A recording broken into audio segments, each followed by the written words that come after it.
ভারতের জনগণও এখন তাকে চাইতেছে না, তাকে বাংলাদেশে পাঠাইতে চাইতেছে। ভাই, বাংলাদেশে পাঠাইলে ওর অস্তিত্ব থাকবে না রে ভাই। ও যে বাংলাদেশের বিরুদ্ধে কথা বলছে, বাংলাদেশের জনগণ ওরে পাইলে সিরা ফেরা খাইবো। আর আমরাও চাইতেছি উনি আসুক, ওনার একটু খাতিরদারি করি।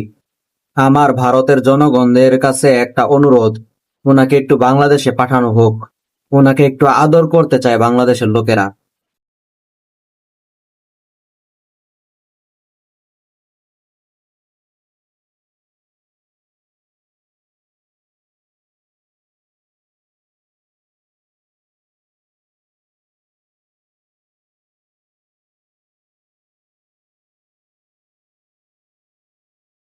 ভারতে যে আন্দোলন হচ্ছে সে আন্দোলনে হিন্দু, মুসলিম, বৌদ্ধ, খ্রিস্টান সবাই এক হয়ে আন্দোলন করতেছে।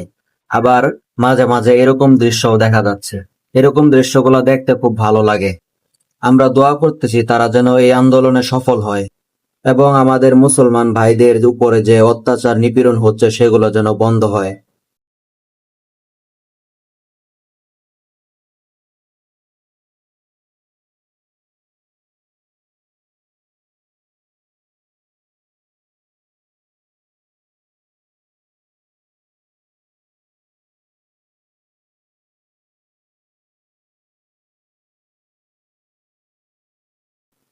এই ভিডিওর দুইটা দিক আছে, একটা ভালো দিক একটা খারাপ দিক।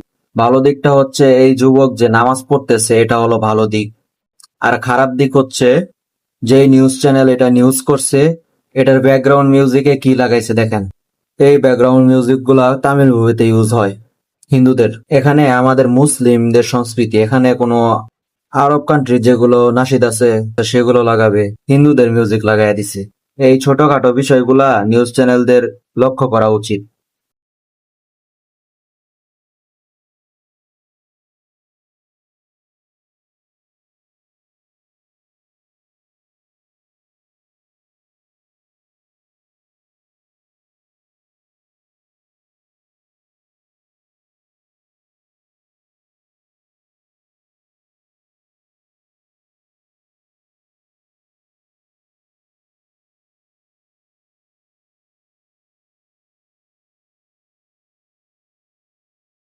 সবকিছুই বুঝলাম, কিন্তু ওনাদেরকে এত যত্ন করে নেওয়ার কি আছে?